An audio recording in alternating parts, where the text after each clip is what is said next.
All right. Good evening, ladies and gentlemen. It is April 10th, 2022. You're now watching Real Talk with Ronnie live. So, welcome on our show tonight. We've got a great show. This is our second week premiering. Well, not a premiere anymore, but this is our second week in which we are airing on AM 970. So, tune in there on Salem Radio, and you can, listen to our great show there, or you can, continue to watch us here too, or you can watch us and listen to us at the same time. So please tell all your friends and family to tune in every Sunday night from 8 to 9 p.m. on Salem Radio via AM 970. And if you want to listen to us on the internet, you can go to www.am970theanswer.com. And once you're on that site, just click on the listen live button and you will hear yours truly broadcasting on Salem Radio. All right, so it's been big and a big busy week, right? We've had a lot of things that we are working on, and for our show here, we've got a lot of exciting things in the pipeline. We're in the process of finalizing a deal, right? So I'm not going to reveal what we're going to be doing yet. We're still in the process of crossing the T's and dotting the I's. But in the next few weeks, there will be a major, an, there will be an announcement, right? An announcement, a major one, about the future of our show and what we plan on doing in the very near future. Okay, so on our show tonight, though, we have a very special guest. Miss Jeannette Skinner is our guest for tonight's show. Miss Jeannette Skinner, for all intents and purposes, lived the all American dream. Her mother came from Mexico and worked as a maid, right? Cleaning the houses of other people. And that's what she did for a big part of her life. And she did that so that she can see to it that her daughter would someday grow up to be something special. And that's exactly what she did. So Jeannette Skinner was the daughter of a maid from Mexico. Jeannette herself went on to college, became a registered nurse. While she was a nurse, she went on to earn her MBA, and then later on, worked up the ranks and became a CEO of a hospital, of multiple, right, of multiple hospitals. And today, she is running for Congress in District 11 in the great state of Florida. So, she has a story that is an all-American story, right? And she is living proof and living testament that if you work hard in this country, if you have a dream in mind and work hard towards that dream, that you can succeed. So Miss Jeannette Skinner was nice enough to sit down with us this week, where we talked about her life, her background, and what she hopes to bring to Congress if and when she gets there. Now, Ms. Jeannette Skinner is running in the primary right now, in the GOP primary in Florida, because right now, currently in Congressional District 11, there is a congressman there. There is an incumbent. His name is Daniel Webster. He is the GOP congressman there, and he was first elected to office in 2010. So Ms. Jeannette Skinner hopes to challenge him in the primary. She hopes to win the nomination and serve the people of District 11 in Congress this November. So, without further ado, let's bring her on, okay?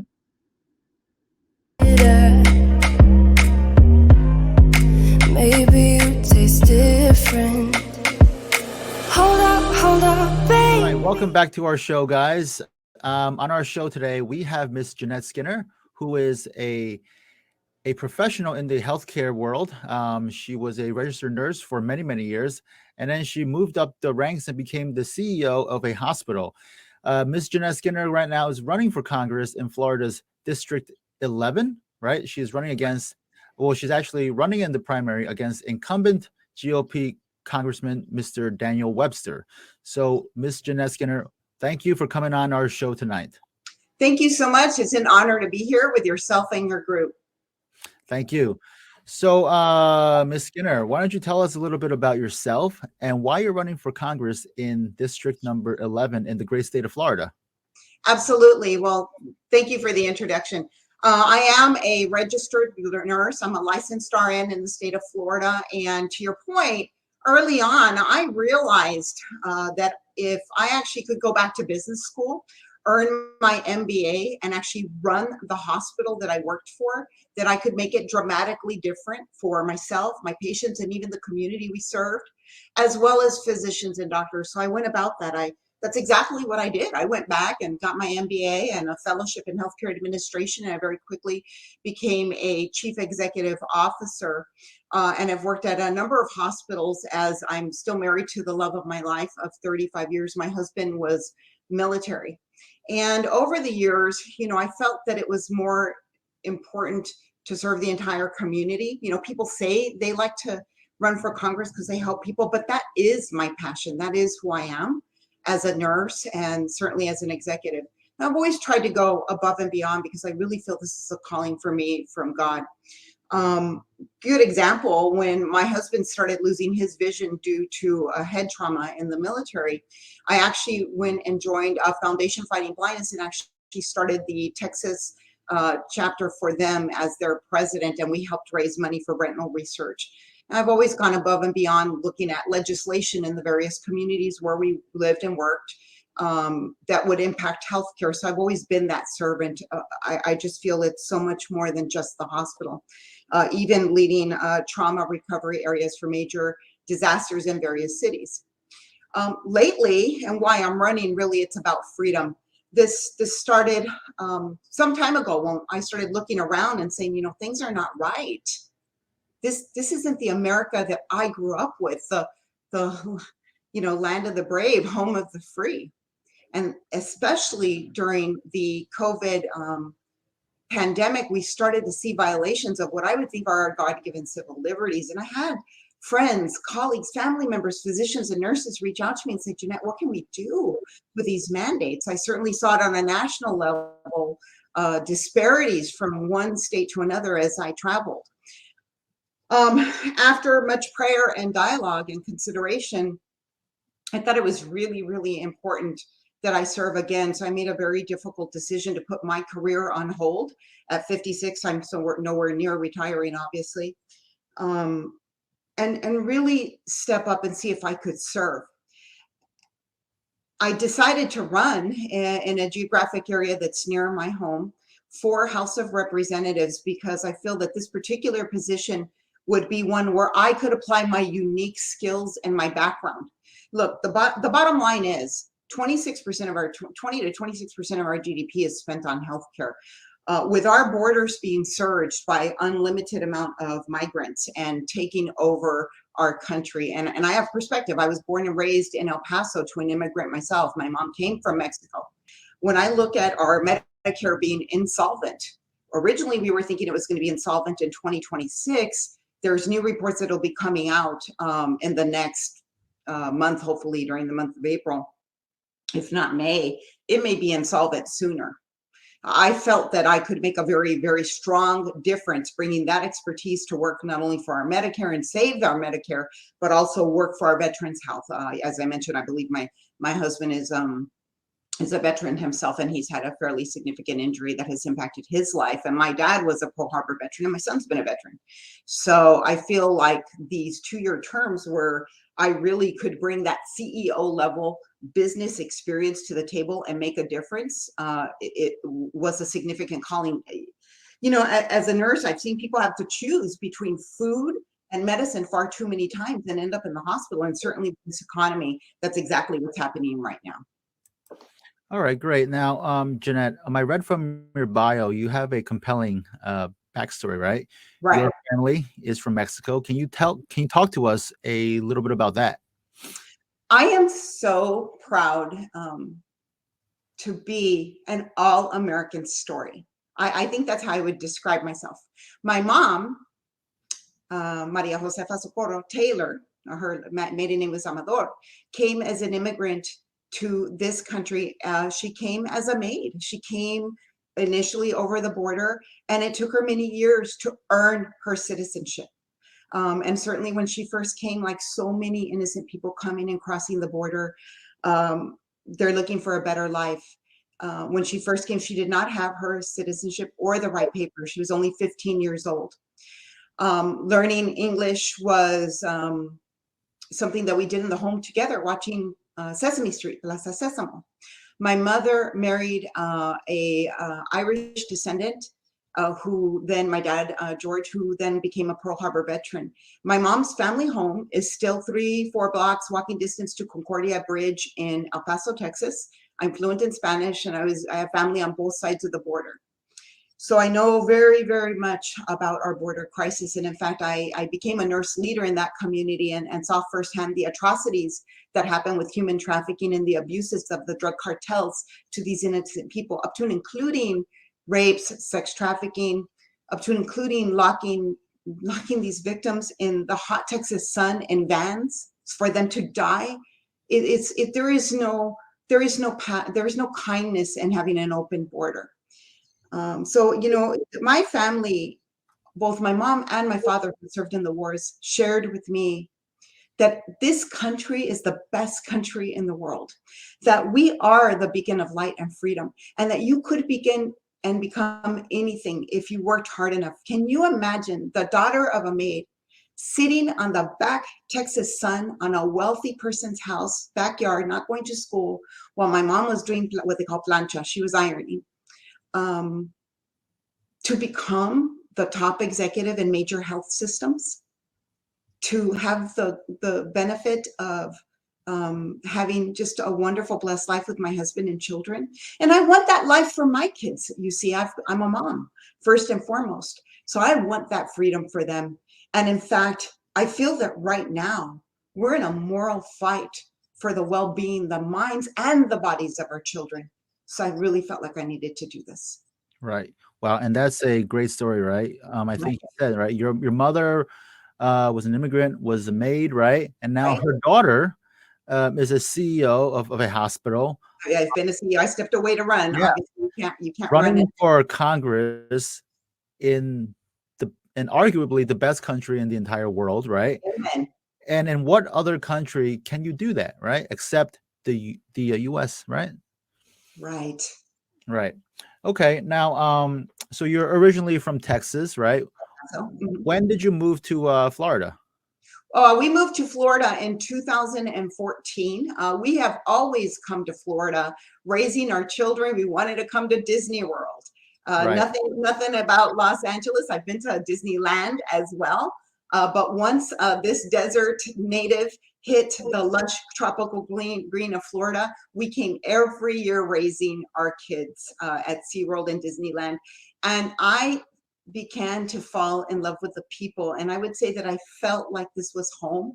So as soon as it was possible for us with my husband's career, we were able to relocate to the great state of Florida. And I've run a few hospitals down here, and been a national system executive as well for healthcare companies. Great. So long story short, you guys came to Disney and you loved it and you just never wanted to leave. We never, oh yeah, we saw the pretty green flowers, etc. Right. I'm a gardening buff. I grow anything. I touch it, it grows. And what can I say?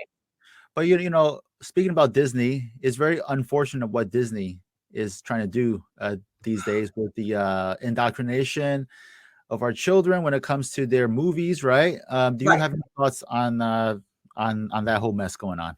Well, I would encourage your watchers to go to my website, www.jointhefightforamerica.com, and get on my Facebook page. I certainly have a lot to say about it. I'll begin by this. We have had the worst inflation in 40 years.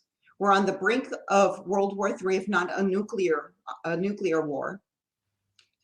We're watching human atrocities happen every single day in Ukraine.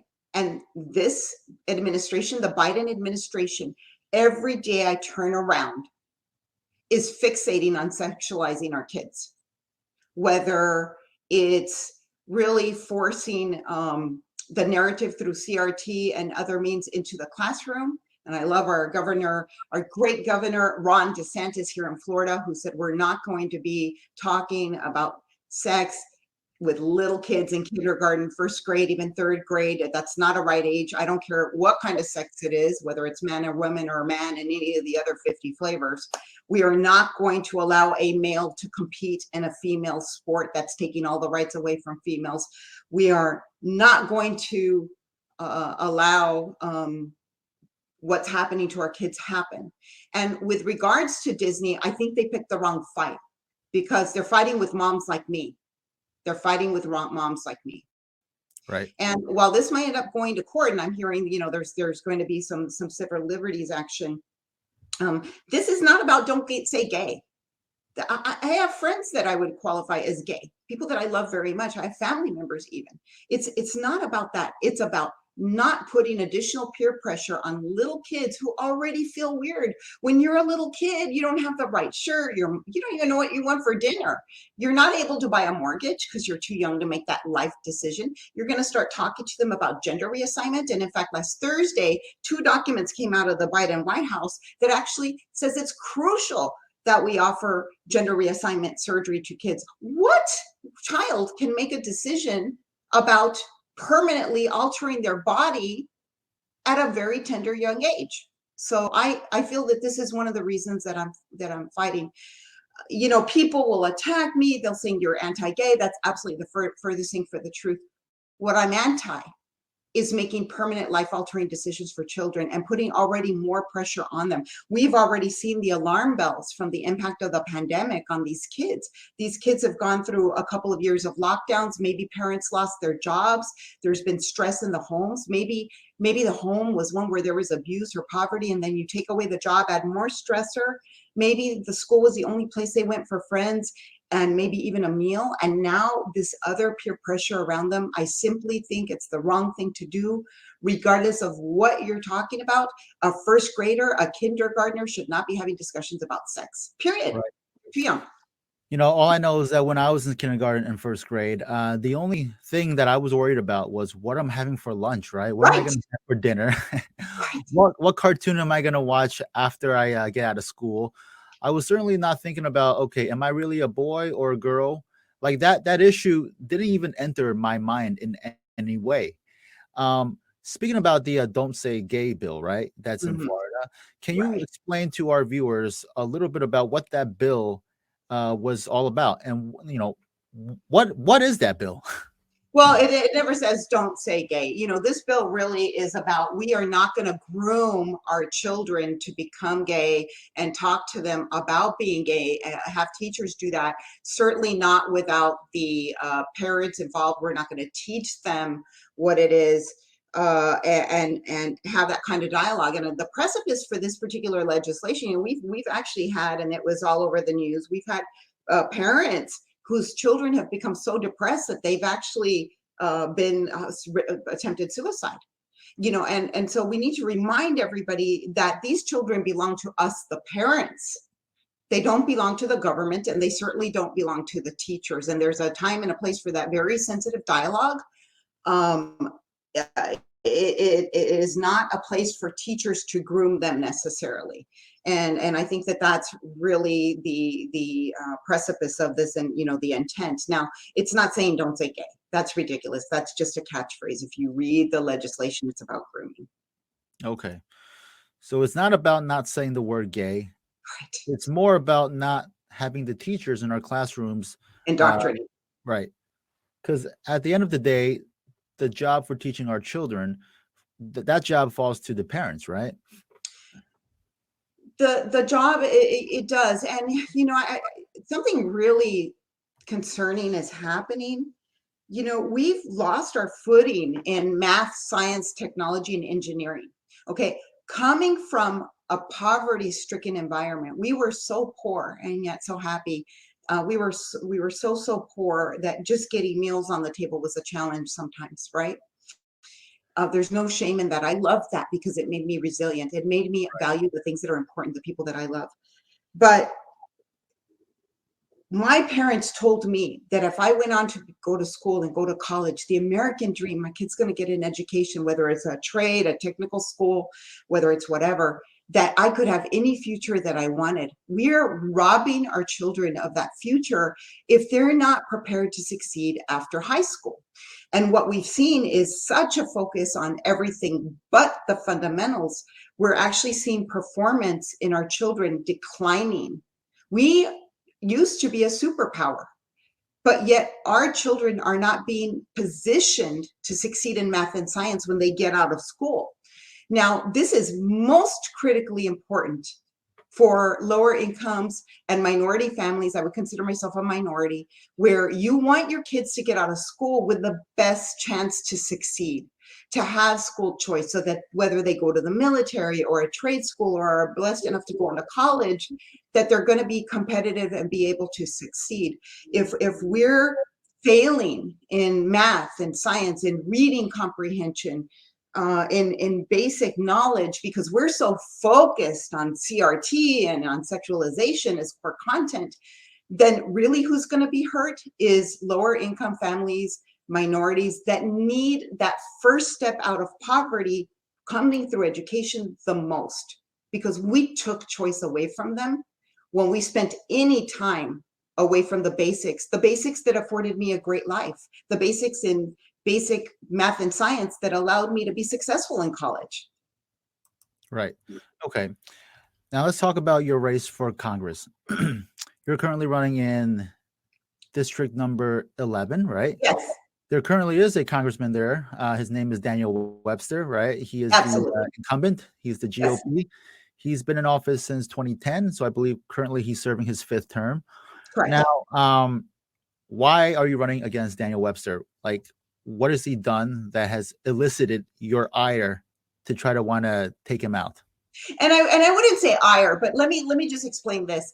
The Constitution and the founder is very clear. The House of Representatives is called the People's House. It's meant to be closest to the individuals that you represent, right? They made it 2-year terms, not these 6-year terms, for a reason, because they really intended individuals to be coming in and out of citizenry to be public legislators, to serve and to be closest to the individuals that they're best representing. There's a tremendous amount of fiduciary requirement of this position. This thing of term limits needs to be addressed. We cannot have people who've had their career for many years be only serving in public service. And I would say that any incumbent that's been in for that many terms, if not more, in public service, I think we have to look towards then, when we look at the fine mess that we're in right now, and ask a lot of questions and a lot of scrutiny. It is my understanding that Dan Webster is a beloved and a kind and a very good Christian, a good person. But I just think it's time. He's had his turn, and I think that we need a new energy and a fierceness, because we're fighting a very tough battle. I bring that. I bring a different set of skill sets. It's very relevant to our insolvent Medicare, our healthcare industry as well, and overall in our veterans health. So I just think it's time for new blood, and a level of energy and a business CEO skill set that's going to take on this catastrophic inflation. And it's just experience he hasn't had lately. And he's had his term. I just think it's time now for him, and we can, go deeper on. But I'm not going to disrespect anybody that has served our country well. That's not who I am, and I have no reason to do that. In fact, I'm going to thank him, and then I'm going to ask him to stand aside, because it is time to bring some fierce energy. And frankly, I just don't believe that he has it anymore. Okay, so in terms of like policy, it's not really anything that Mr. Webster has done on a policy basis that makes you want to, take over. It's just more so that you think that he's been in there for 10 years and it's time for someone else to come in. Well, and he's been unable or not present during some key votes, key legislation, etc. So yes, there's some policy differentiation. I'm not going to go into why I think that has it. I don't like the term rhino. I don't use that term. But the reality is, you must be present to win, and you have to have the level of energy to do it, and you have to have the level of fight. There's been some head scratchers. You can go to all voting records. I would say recently that make me question, how did we get to this state, and what have you done for us here in Florida lately? Because I'm not seeing it, and I'm not seeing the energy that's necessary to get this job done. Right. Certainly, missing key votes is critical. Okay. Can you think of the one of the biggest key votes that Mr. Webster failed to make? Yes, and I'm not, and I would not opine as to why he didn't go, but certainly, January 6th, certainly with President Trump impeachment, I think that's kind of important. Okay, so he did not show up to vote as to whether or not he would impeach the president, right? So he just stayed home. Well, I'm not even gonna say, because I don't know what he was doing, but Right. what I'm saying is you need somebody that's old enough to have the knowledge and experience and the education to actually bring some skill sets to handle some of our very specific problems. And you need the energy that comes with, a certain level. I would say based on just tenure and age level, et cetera. There might be some other things going on. I don't know. Right. Well, I mean, I would venture to say that some politicians like Congressman Webster, they purposely chose to not vote for that particular topic because they kind of wanted to hedge their bets, right? So if you have the Democrats who say, "Oh, they voted to not convict the president," he can say, "Well, I actually didn't vote." If you have the right wingers who say, "Oh, you're a rhino, you did not vote to not convict," he can also say, "Well, I didn't vote." So I think that's a convenient. It's a lack of courage. Right. It's a Right. profound lack of courage, and it's not something that I suffer from. You Oh, don't come from where I come from and achieve the top CEO role in a male-dominated industry like healthcare, which and not have some punch to you. And I think that's the energy level that we need, right. regardless. We need somebody that's going to have the moral and intestinal fortitude to do what needs to be done, even if it's a difficult decision, and have the courage to stand by your decisions. So, Ms. Skinner, let me ask you then. Had you been in Congress, how would you have voted for the conviction of January 6th of President Trump? Would you have voted yes I or would have no? I would have voted in favor of President Trump. Okay. Okay. Let's be very clear. Okay. So, speaking of the president, are you currently trying to reach out to the president to try to have him come and support your campaign? Well, I'm early in my campaign. I don't have his phone number on speed dial. I would love to meet President Donald Trump, who I voted for and would vote for again, absolutely. And I'd be honored to meet him. But I'm also more busy in my district talking to the community, understanding what their needs are, what are some things that have not been met for them. And my focus is with the people that I would be serving. And I would love to meet President Trump. I'd be Okay. so honored to do so, yes. So, speaking of the people that you would potentially be serving, as you kind of gone around the district, what would you say is the biggest issue that they are facing today? Absolutely, it's Medicare and it's the economy, because Florida as a state overall has a higher percentage of retirees. And certainly in my district, there's a couple of pockets, one of them being the Villages area, which is primarily retirement communities. And this is catastrophic. These people are on very fixed incomes with their Social Security. And looking at having the direct impact of Medicare being insolvent is terrifying, because these people are at the last part of their lives in terms of the quartile. My husband's 62, he's right there with them. I'm 56.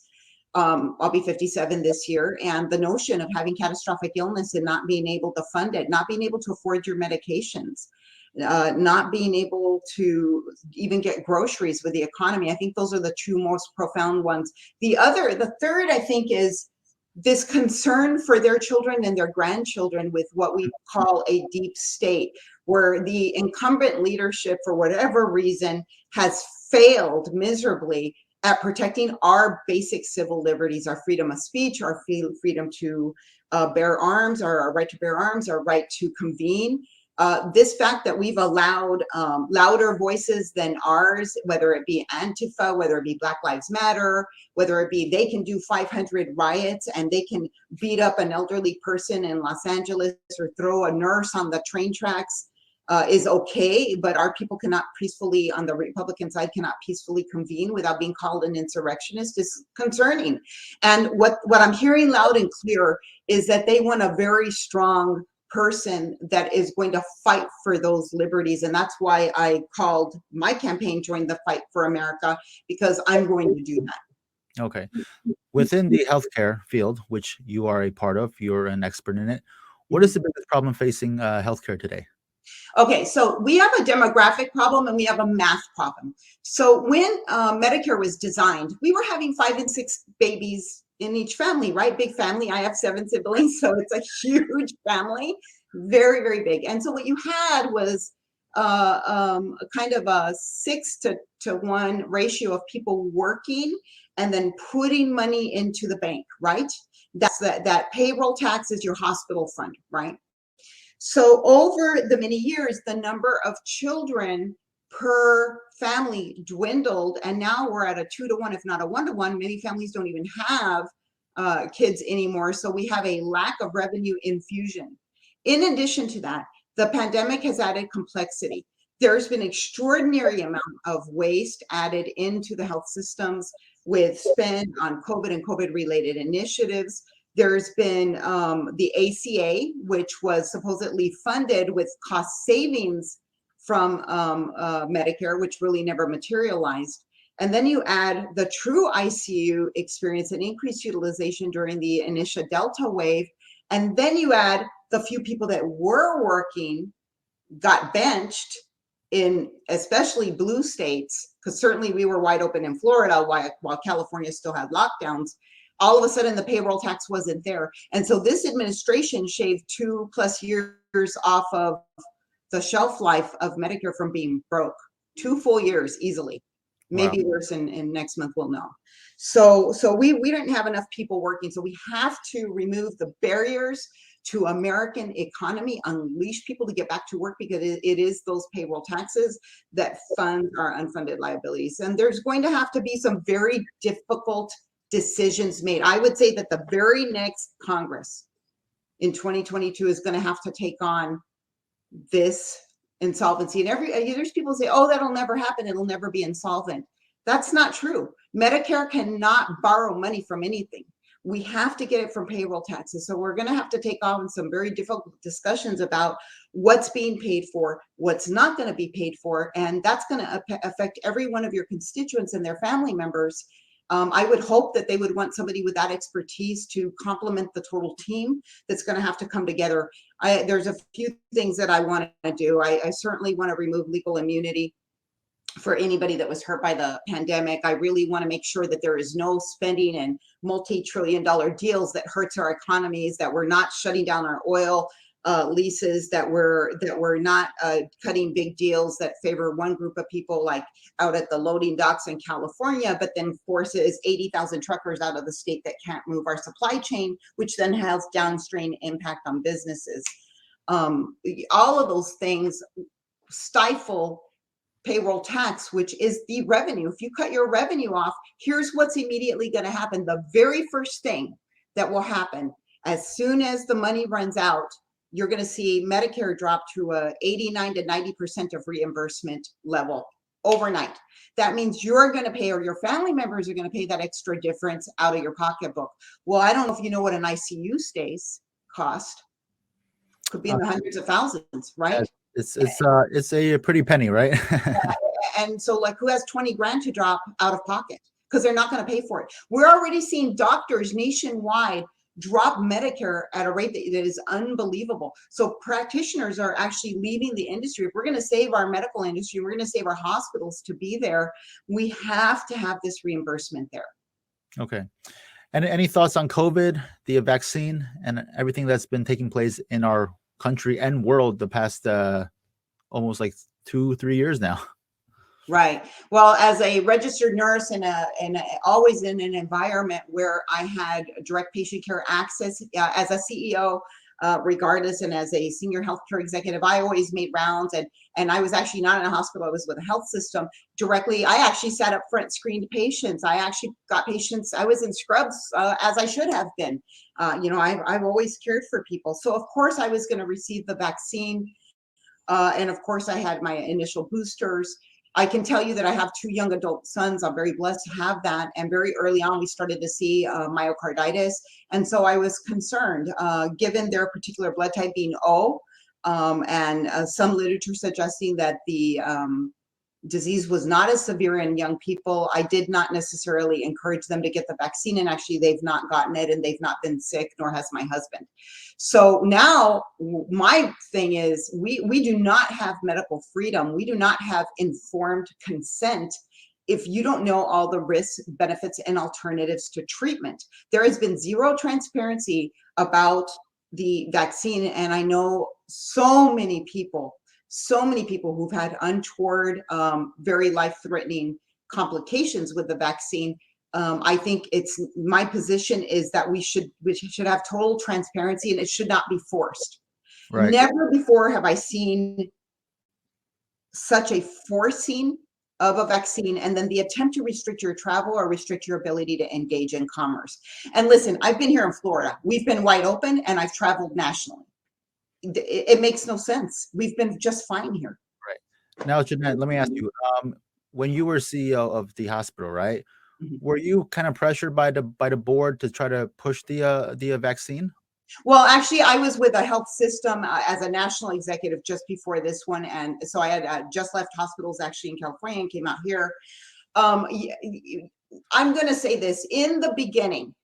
We were all trying to do the right thing. And the initial vaccine recommendations that came out were for 65 and older with multiple comorbidities. We knew that it was pushed through very quickly. We knew there was a risk, and that was the population. And then anybody that was frontline as nurses. Initially, my organization was certainly it's elective. Yes, very quickly things changed, and I actually have family members that are in healthcare. I have nurses that were let go. And here's the hypocrisy of it: we had nurses working in hospitals that were actively infected with the COVID infection, with the virus, and they were allowed to work, while nurses who had natural immunity and had the titers to prove it were benched because they refused to get the vaccine. That's when I knew there's a little hypocrisy here. And it's when folks had been, reaching out to me saying, how is this possible? How is this possible? And how I've seen it weaponized and people's lives ruined, I'm not okay with. When you saw, Pfizer trying to ask for a 75-year, that's generations, 75 years of hiding the data. They wanted to seal the VAERS data. Thank God we were able to get that opened up, and they're starting to release their reporting now, through FOIA requests. Their data is now being made publicly transparent. So I would say that the initial vaccine made a very positive difference. I'm completely 100% against the mandate. I'm all about informed consent, and consent most of all. If you can't control what is done to your body, whether you're given a test or a treatment, then you are lost. Right. So What's next? Sterilization? yeah, so as CEO of the hospitals, you never imposed that all the employees had to get the vaccine, right? I refused to mandate it, although it might have been. Instead, I always encouraged it. And any employee who had a religious or other exemption, I did everything I could to shepherd that through and respect that. Because as a nurse, first and foremost, I respect your human right to your body and making Right. your own decisions. Now, we always use flu shots in hospitals. We always need everybody to get it. What happens when you don't get your flu shot? You're asked to not work in direct contact during flu season only with patients. We try to find you a job in case management or somewhere else. I've never fired anybody over a flu shot. I certainly wasn't going to fire somebody over the COVID vaccine. Right. Now, as a professional in the healthcare field, do you feel that we're finally turning the corner when it comes to COVID? Well, vaccines tend to have this pattern M wave, right? They'll start out, they'll go up, they'll go down, they'll go up. Here, no, we're going to have COVID every single year from here on out. It's in the environment. And increasingly human natural immunity. I think we're well into that herd immunity space. many people have had access to be exposed, whether it's through the vaccine or through the actual acute illness. Will this thing continue to mutate? Absolutely. So does flu. It's interesting though, there's millions of deaths a year with flu, and all of a sudden during COVID, there were no flu deaths. So what's up with that? And for Right. the record, I had my vaccine, I got 2 vaccines and I got COVID. Just for the record, I was mildly ill. And No, I never even left the room for my husband. He never got sick. My kids never got sick. right. I heard somewhere that in Russia they actually came out with this nasal spray vaccine for COVID. Is that something that the U.S. will come out with soon? Well, Pfizer has a lab in Russia. Okay. So, we're going to come out with all kinds of different technologies and different biologics that will combat this. I wouldn't be surprised if it just ends up being part of the annual flu back Right. at some point. I mean, we had H1N1, right? The bird flu. Remember that? I was actually in San Antonio, and it created a nationwide disaster, and we handled that so completely differently. We ran out of ventilators in San Antonio. I was on the South Texas trauma response team coordinating for the whole city. We were rescuing people from all around. We were, running out of ventilators, but it was never mandated. It was just handled so differently across the nation. There's something wrong with how this has been mandated on a worldwide level, and how there are meetings openly being held at Davos and at World Economic Forum, and why Fauci is over there saying that well, I would ask my listeners to do your own Googling, but listen to what this doctor has said publicly, and it's on video, about what we need to do to force COVID. Okay. Now, Ms. Skinner, back to your race. Mrs. Skinner's my mother-in-law. Okay, Jeannette, back to your race for Congress. Are you is this a crowded field for the nomination? Yes, there's several wonderful candidates, and we're seeing this across the nation. We're calling it a red tidal wave. Mm-hmm. There are citizens stepping up from every walk of life at every single level of office, whether it's school boards all the way up. I've got a very eclectic group of individuals that have filed to run for office in this district and in surrounding districts, whether it's clergy, whether it's military, whether it's YouTube stars to the incumbent. And, I say, come on in, the water's warm, and let's see who's going to be able to take it to the next level. And, if I don't win, it's because this is not the path God has served for me.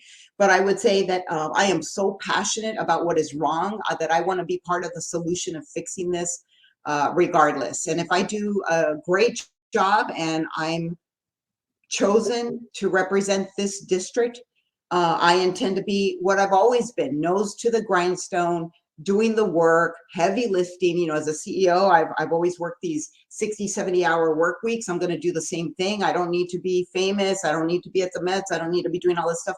I need to be saving our country, doing my job. Okay. In 2016, when President Trump first announced that he was going to run for office, right? He mentioned that, Mexico, right? They're sending their criminals and bad people to our country, right? And a lot of people, took that comment as sort of racist, right? Mm-hmm. Someone as a Mexican, right, with a Mexican background, right? Did you find that comment to be racist, or did you kind of get what President Trump was talking about? I, nor my family, nor anybody that I know thought it was racist. We know what comes over the border. Right. Okay. He was right. He was right. Now, there are innocents that were encouraged, people truly, truly coming for a better life. We see them. We those are the kind of immigrants that we want. We want them to do it the right way. We want to know who they are. They're coming for freedom. That's who America is. No, we didn't think it was racist. We thought it was dead on. In El Paso, Texas, there's a street called Borderland Freeway. We had to build walls similar to the one Trump put up. When I was a kid, we're talking in the 70s, 80s, we had to put that up. So many women from what we call the maquiladoras, these are the manufacturing plants right over the bridge, were being disappeared. Thousands and thousands and thousands of women. They would be found mutilated, raped, violated, coming over that border. And we knew in El Paso the drugs that were coming over, the fentanyl that were coming over through our nation, and now ISO, which that you can die if it just gets on your skin. I mean, Right. it's terrifying. We know what the drug cartels are up to. Okay. Jeannette, I'll give you the next 1 or 2 minutes to give your best pitch to my viewers and my listeners as to why they should vote for Jeannette in the primary for District 11 in Florida. Wow, thank you for that. I wasn't anticipating that question, but here's why I think you should vote for me. The responsibility of House of Representatives is going to take on one of the most difficult tasks in the next Congress, and that's going to be to save Medicare, which will be immediately insolvent. It already is insolvent within this term. You might think it's 2026. I'm going to say that it's going to be 2024, maybe 2025. So you want an expert with 25 plus years in the healthcare industry, and somebody that has actually taken care of patients as a nurse to be able to go in there and save your Medicare for you. And you want a proven CEO that understands how to run a business, similar to Donald Trump. We understand what a balance sheet is. And I understand that, and having had thousands of people report to me the impact of bad decision making on individual lives. I would hope that you would consider me as the number one choice, because I think I'm the only one with those unique skill sets right now running in that platform, with very current CEO experience, with a healthcare background that's going to save our healthcare not only for our Medicare, Medicaid, but also work for our veterans, being a Pearl Harbor daughter, a Army veteran who's wounded, wife, and an Army mom. There is nobody that's more passionate about veterans' choice and fighting for our veterans' health and their well-being as well. So for those reasons, economy and healthcare, I would say that I'm absolutely the best candidate. Great. Thank you. Jeannette Skinner, I want to thank you so much for coming on Real Talk with Ronnie, now airing on AM 970 every Sunday night from 8 to 9 p.m. Now, if you want to listen and if you want to know more about Jeannette Skinner's platform, please go to www.jointhefightforamerica.com. Jointhefightforamerica.com. That's a great website. How I'm a did great you get that? candidate. I am a great candidate. You can tell I'm ready to fight. You know, you Right. don't come from where I come and achieve what I've achieved over 25 years and not be a fighter. And let me tell you, I fight. Okay, great. Thank you, Jeannette, for joining us, and best of luck on your campaign. When is the primary? So our primary obviously is going to be in August. A little ways to go. It's a very competitive field. I love people. I love people, and I love this country, and I enjoy watching all of my competitors. I learn from them as much as I'm sure that they learn from me, and I'm just proud to see everybody stepping up. But I'm ultimately the one that's going to win. Great. Thank you, Jeannette. So once again, check out jointhefightforamerica.com to learn more about Jeannette Skinner and her run for Congress in the great state of Florida. Thank you, Jeannette. We wish you the best of luck. We wish you the best of luck, and we'll be following your campaign very, very closely. Thank you. Maybe you taste different. Hold up, baby. All right. What an interview. Jeannette Skinner. What a great person. And I believe she said in that interview that she was like in her 50s. She looked great, right? She looked like she was not a day over 35. Anyway, I want to thank you guys for joining me tonight. My radio show of the same name is airing simultaneously as our program here on Facebook, on Rumble, and on GETTR. The only difference is that the radio show is all audio, right here on Facebook, on Rumble, on GETTR, and on YouTube. This is the video part of it, right? So, but it's important to note that here we are truly live, so here mistakes might happen, right? Like before in the beginning of the show, there was something going on with my computer. So I was like, oh no, but on the radio, it's all perfect. So actually it's 8:50 right now, right? So my radio program is still going on. So if you want, you can just hop off here and listen to the, radio show. But I just wanted to stress that here on Facebook Live, this truly is live. So what you're seeing right now is as it's happening, right? So mistakes and all, this is happening, live. And I can't take it back, right? Because this is live. But anyway, Jeannette Skinner running for Congress in Congressional District 11. Okay. So as you heard from that interview, she lived the all-American dream. Her mother was a maid from Mexico, came from Mexico, worked as a maid, and then her daughter worked her way up to become the CEO of multiple hospitals, and today is running for Congress in the great state of Florida. Whether or not she gets that nomination is yet to be seen, right? But regardless, if she gets it or doesn't get it, I believe that Jeannette has a very, very bright future. She's a very capable, very smart lady, right? And I think she will have a lot to bring to the table if and when she gets to Congress, or perhaps she would seek like a different office, right? We have a few comments here from our viewers, and I displayed them while the interview was in process. But I want to thank Mr. Barry Wilkes for contributing to our great discussion. For those of you that missed his comments, he said that yes, we need to rotate talent and ideas to keep us as a country at the forefront, and term limits because you have to keep nurturing young talent.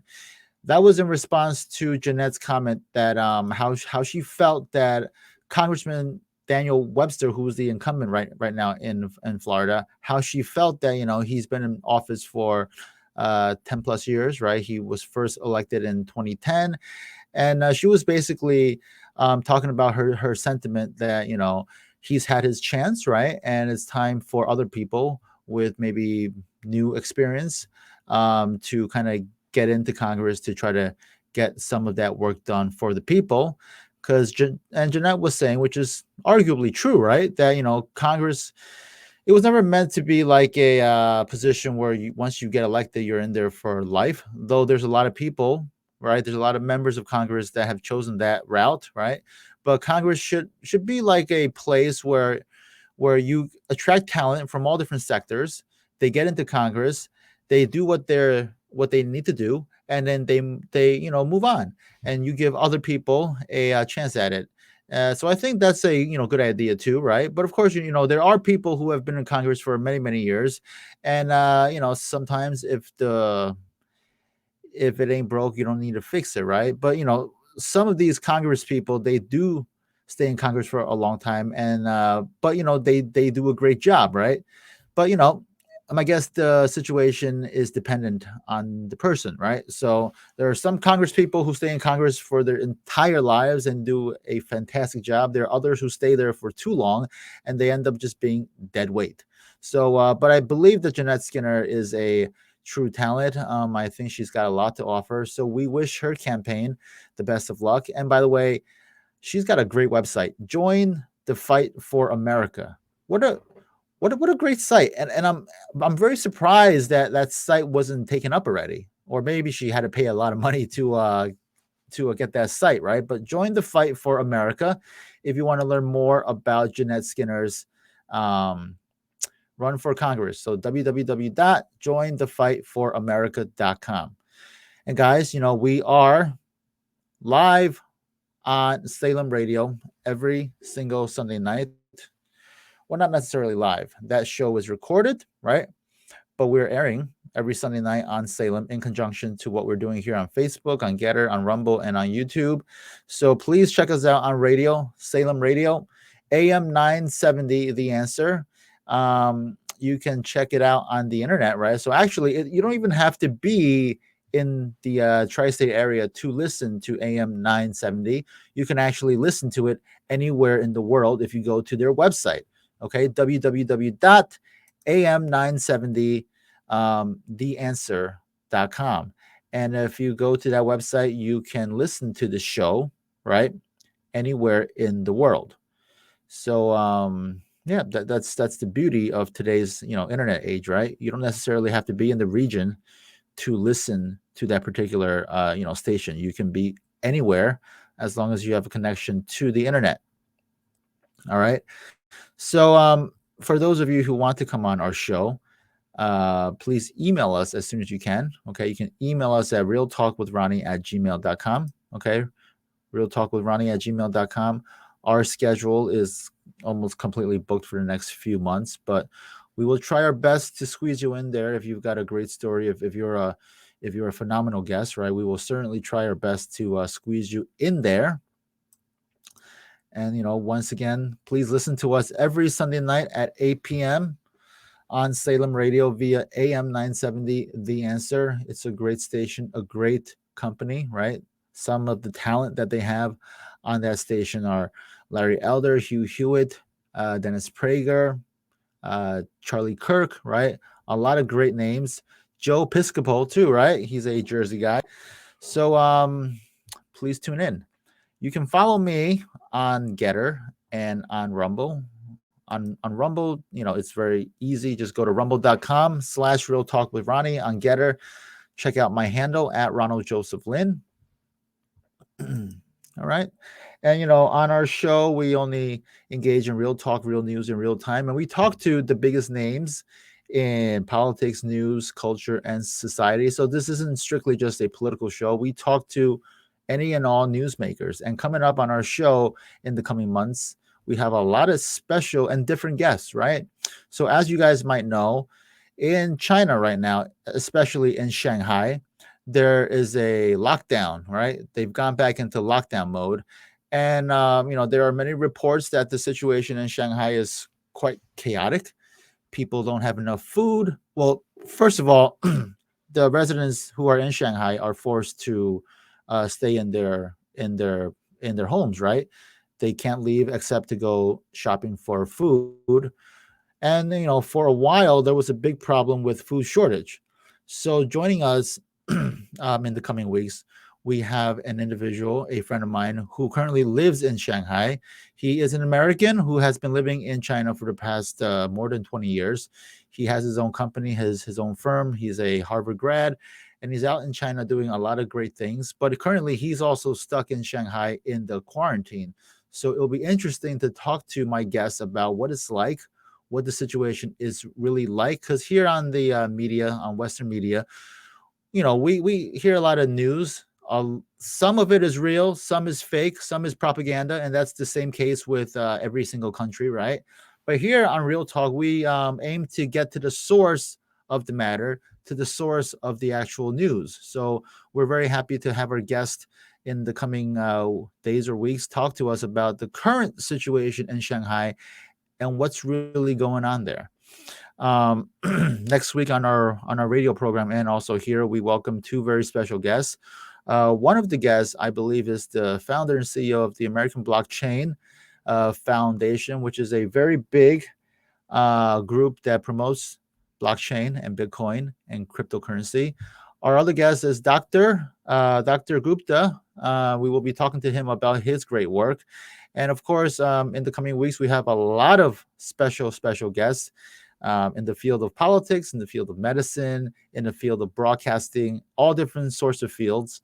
But we bring them here to you on Real Talk with Ronnie, because here, I believe on my program, you'll see a lot of the guests and news that you won't see in other places, right? Especially in the mainstream, media.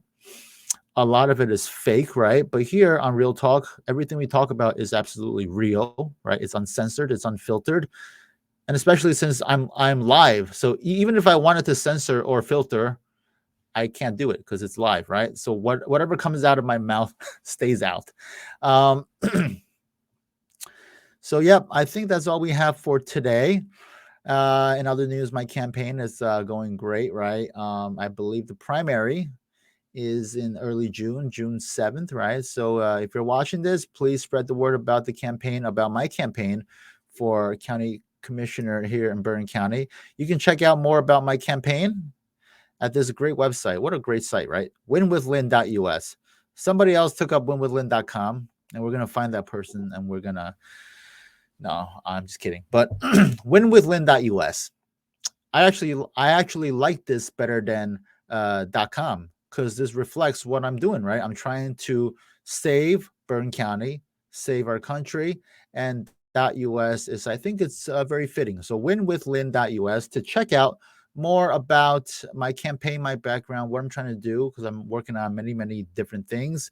And of course, there's a big button there for you to donate, because every little penny, every dollar counts and helps. So if you can spare a few of those, please do so.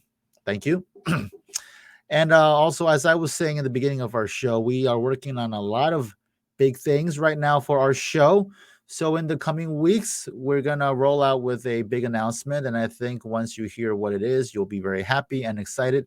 And, I'm just really pleased and proud and just so grateful to all the viewers and to all my guests for the explosive nature of our show, how big it has gotten, right?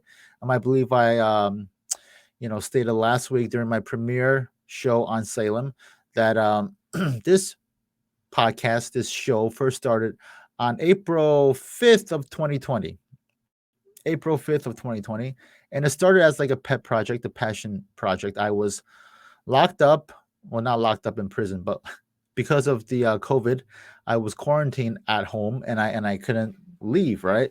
So I decided to do something productive with my time. And this was something that I always wanted to do, to kind of have my own show, my radio show podcast. And I still remember when I was a little kid, me and my brother, we had this this little radio that we used to play with, and I used to pretend that we had our own show. And I still believe the name of my show, the radio show, I still believe, I remember that I named it WFGG. So I don't know why am I picked those letters, but it was WFGG, and it was like a radio show that I did with my little brother. And of course, we were like little. I was like 10, and he was like 4. And when we did that show, it was funny because on that show, every single week, I also had a guest. But my guest on that show was always my brother, just doing different voices. So it's funny how, 30 years later, I actually do have a show on the radio, and what a big radio station it is, right? Salem Radio. So, WFGG was something that I concocted, but that just comes to show, right? If you have a dream, if you have something that you want to do, keep at it. And one day you can make that dream into a reality. And that's what I did. And we're hoping to make that dream even bigger. So in the coming weeks, stay tuned to our page, our Facebook page. Keep watching our show, listen to my radio show, and big things are happening. Okay. All right. So I believe that's all for today. Okay. I want to thank you guys for joining me tonight. It is April 10th, 2022. You're watching Real Talk with Ronnie. My name is Ronald Joseph Lynn. Thank you for watching me tonight, and have a great weekend. Have a great week, and I will see you all very, very soon. Okay. God bless, and I love you all. Bye-bye.